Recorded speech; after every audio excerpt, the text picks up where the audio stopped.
Secretaria, el día de hoy quisiera retomar el caso del subdirector de Protección Civil de Cuernavaca, presentándole más hechos sobre el caso. Este caso yo lo presenté en la mañanera en diciembre. Si bien la corrupción es un grave problema que sistemáticamente ha estado dañando a nuestro país y viene en muchos niveles, es un tema serio y que debe de ser perseguido. Sin embargo, muestra ser un proceso doloso y sin fundamentos claros, donde la Fiscalía de Morelos ha actuado de manera dudosa.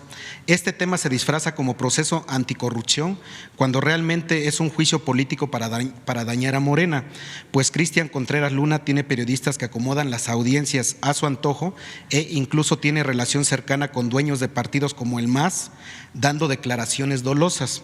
Si el proceso del edil empezó a sonar en junio, ¿por qué se fabricó una carpeta para Gonzalo Barquín hasta octubre, notificándolo y citándolo en noviembre, donde se le dio prisión preventiva por una supuesta amenaza que sufrió el pseudoempresario, señalando un tercero y diciendo que fue por parte de un subsecretario?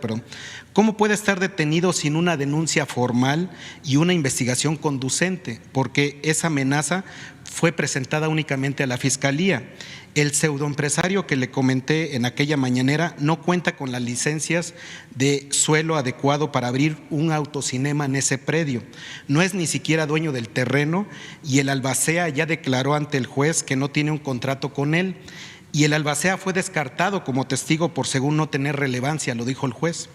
El subsecretario lleva 2 meses detenido. Cuando yo di a conocer el caso en la mañanera, fue golpeado, despojado de prendas en la madrugada, violándose sus derechos humanos, a pesar de que el juez dispuso se le mandara al área de SP. El subdirector, por órdenes del gobernador de Morelos, no puede ser transferido a esa área. Secretaria, ¿cómo puede un empresario acusar a un funcionario que ni siquiera tiene la autoridad de dar permisos que él necesitaba de corrupción? ¿Cómo alguien que ya dio su visto bueno dentro de sus competencias va a extorsionar a alguien si ya lo demás no es de su área? ¿Y cómo puede un empresario acusar a Protección Civil de corruptos o a cualquier otra área del gobierno si sus intenciones ni siquiera siguen la normatividad que marca la ley?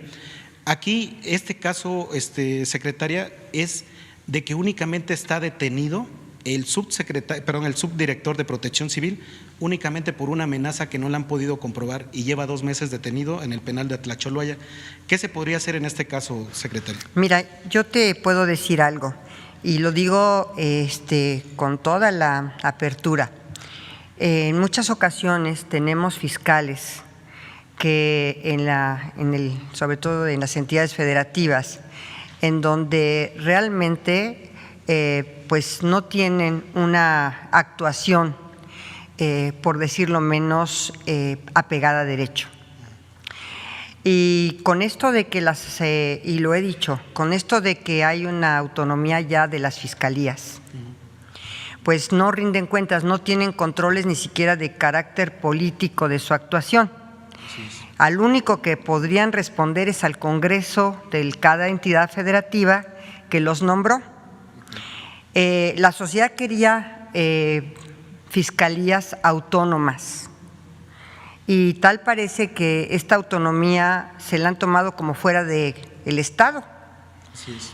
Entonces, yo sí quisiera inclusive proponer una adición a estas normas constitucionales para que los fiscales respondan, digamos, a sus mandantes.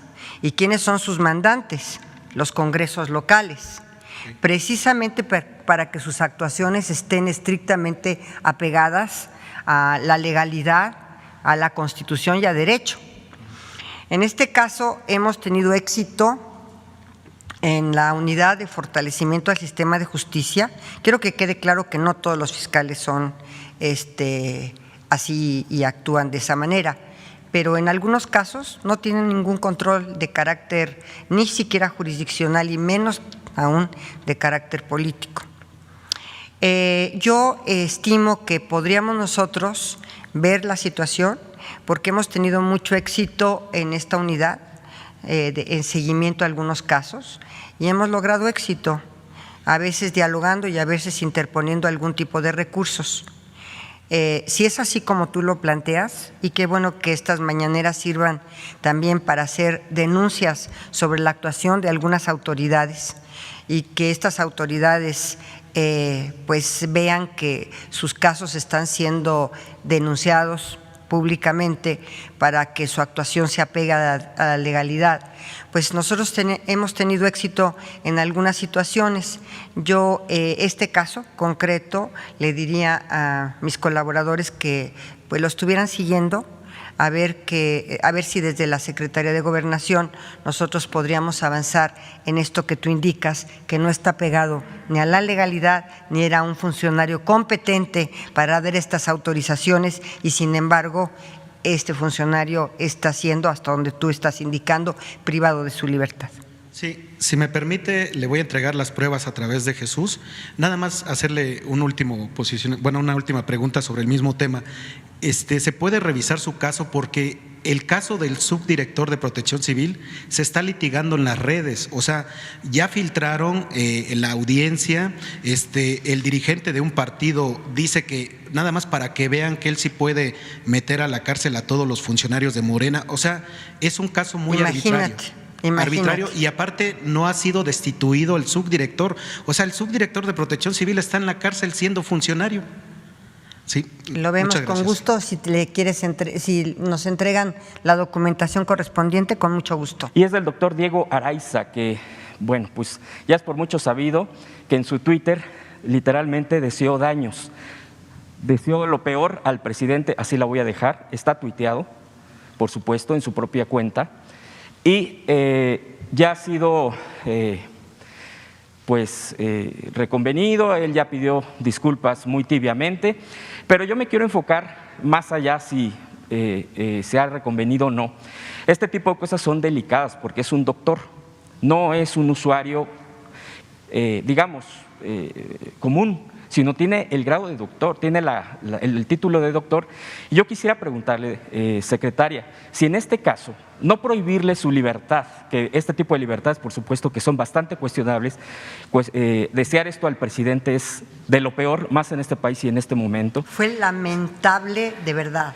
Y yo quisiera… Fue muy lamentable y yo creo que ha violado un código de ética médica elemental y es reprobable su conducta. La respuesta es sí, y que violó normas éticas, por supuesto.